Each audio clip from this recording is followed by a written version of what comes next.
Welcome to Missions on Point, the preventable perspective on church and missions. This is episode 114 of Missions on Point. We're toward the end of a series on contemporary issues in missions, and this particular episode we're going to be talking about long-term commitment. Just a generation or so, this issue would not have been a contemporary issue, because the idea was that once missionaries committed to go to the field, did all the things they needed to do for preparation, raise their support, that basically they were going to serve the rest of their lifelong career on the mission field. Most of that generation of missionaries have already retired from the field and come back home. Their definition of long-term when they started was as long as they were able. For most of them, unless there were unpreventable reasons, they stayed on the field for 20 plus years. So it's not unusual in that generation to hear of missionaries who've stayed on the field for 20, 25, 30, 40, maybe even 50 years. That's a long term. Of course, in normal missionary life, missionaries will return home for what used to be called furlough and now almost universally is called home assignment. They come home to visit their family, their friends, their supporting churches, their sending church. They may be refreshed, have health issues to deal with, or some other issues that may keep them home for anywhere from 2 to 3 months to actually as long as a couple years. The standard when we went to the field was 4 years on and 1 year off. And during that 1 year, a lot of effort was made to reconnect with supporters, develop additional support as needed, and retool, perhaps take classes, and then go back to the field. Those long-term missionaries of the previous generation have other issues to fight with regard to retirement and where they're going to settle and who's going to take care of them in their old age. Most of them, without the help of a loving sending church, have problems kind of reorienting themselves to American culture. Their home culture has changed and morphed a lot since they first left for the field, and they have to get used to the technology, the speed of transportation, and so many things about the systems that we use in government and medicine that it can be a daunting task to get reintegrated back into life in the States. But today we're looking at sort of the other side. The definition of long-term has changed a lot. Most missionaries coming into the mission organization already want to know up front, what kind of HR policies do you have? What kind of medical insurance, retirement policies? What is the salary going to be, even if I have to raise the funds? What is the access of my children to proper kinds of education? And the definition of proper has a very broad definition depending on who you ask. It seems that many missionaries coming to mission agencies in these days have a commitment for one term and not necessarily that long-term, lifetime kind of career in mind. Perhaps wisely, they want to check it out and see how it goes and what it's like to work with those other hard-headed missionaries on the field. The general term we need to wrap our hands around is attrition.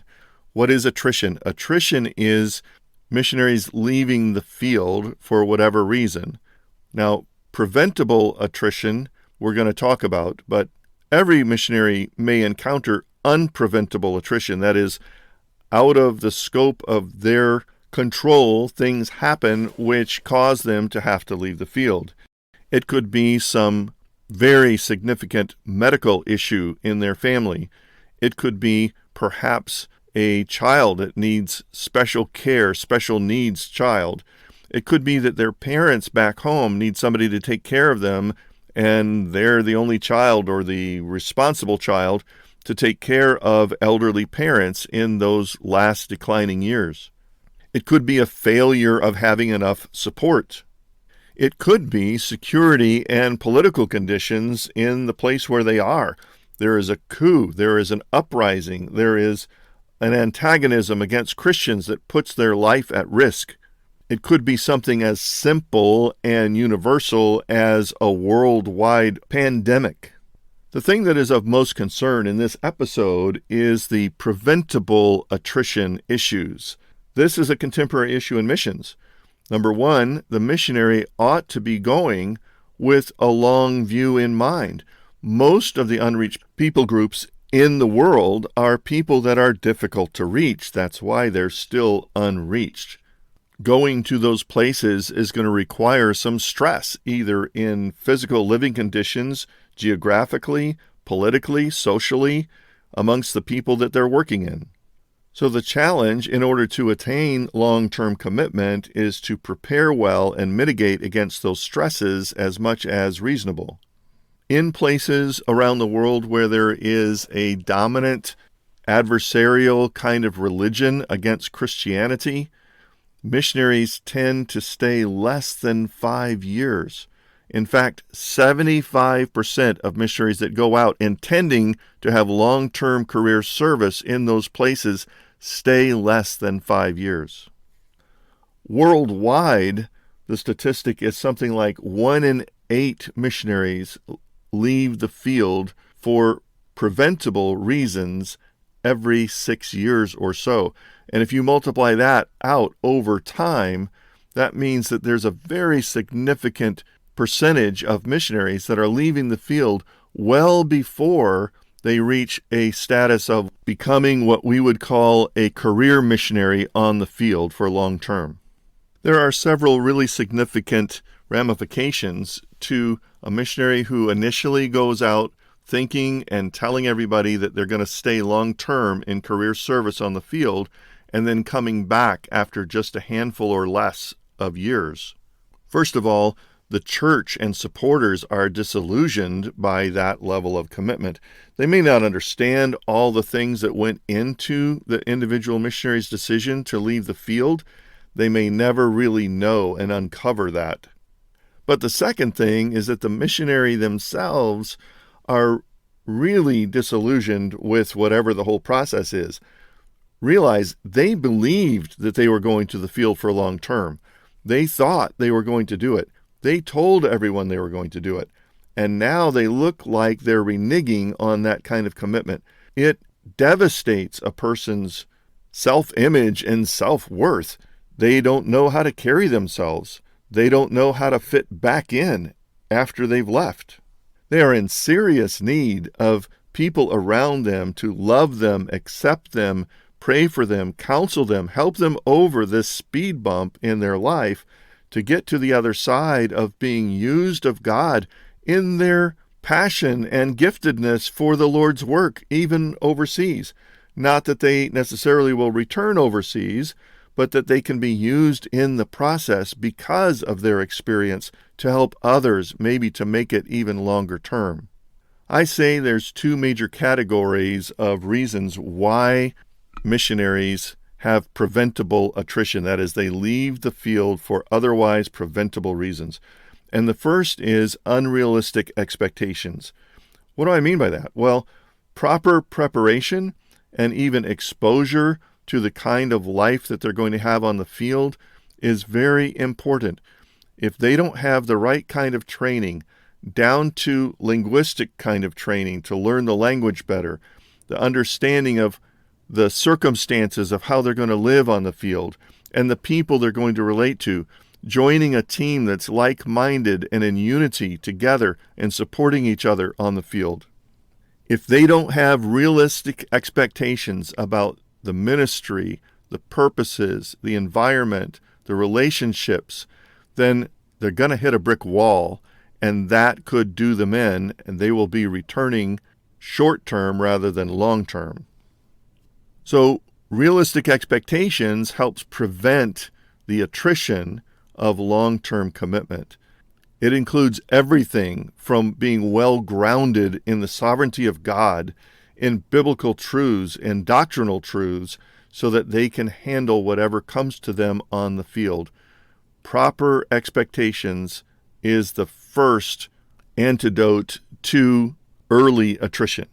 The second is a really sound sending church relationship. That is, a sending church, as we have described in other episodes, that is very engaged, has a sense of ownership, not just of the person, but of the ministry and the ministry goal on the field. The local church leaders, at least, know this missionary well.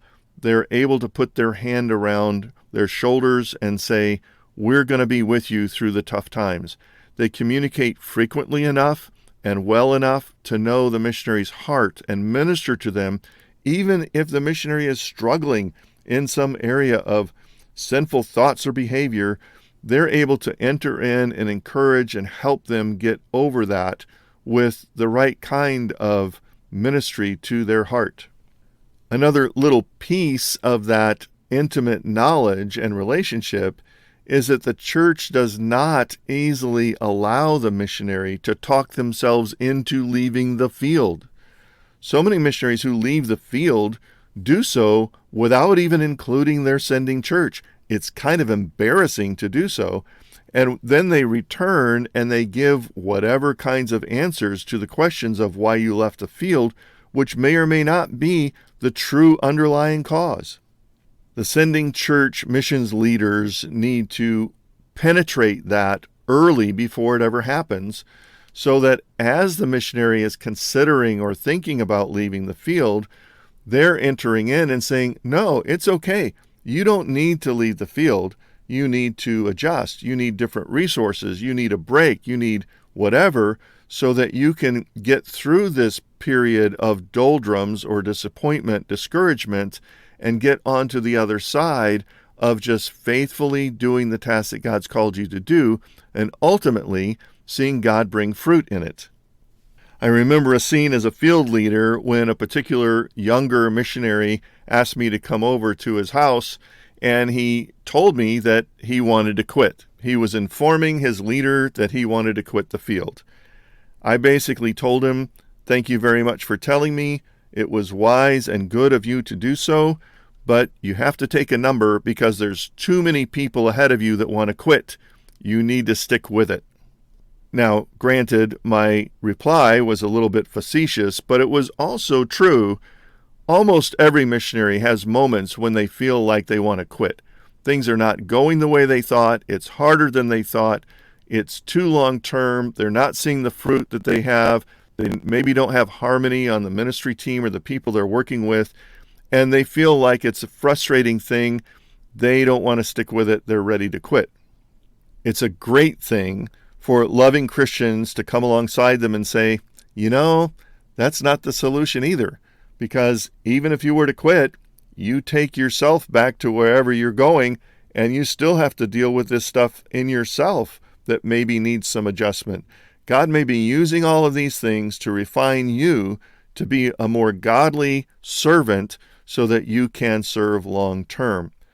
Now, there are unpreventable reasons why someone may come home, but most of the reasons that people come home are preventable by having proper preparation for realistic expectations and having a loving sending church come alongside them to put their arm around them and say, it's okay. You're going to get through this. We're going to be here with you through it, and you can get to the other side.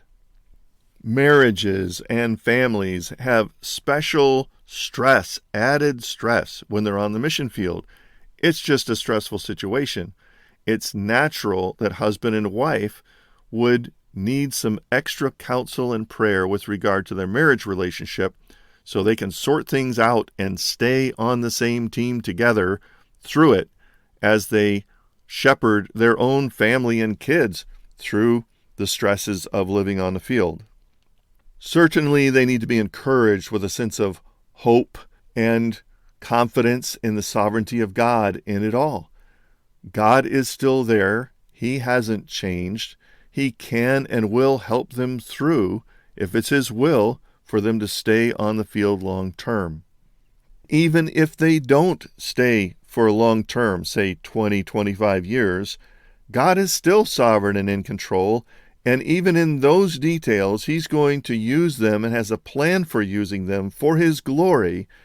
They need to take a look at that and raise their heads and see that, instead of thinking that they are a failure. So, church leaders and friends, when you have someone you know that is wanting to go to the mission field, encourage them from the earliest days of their commitment.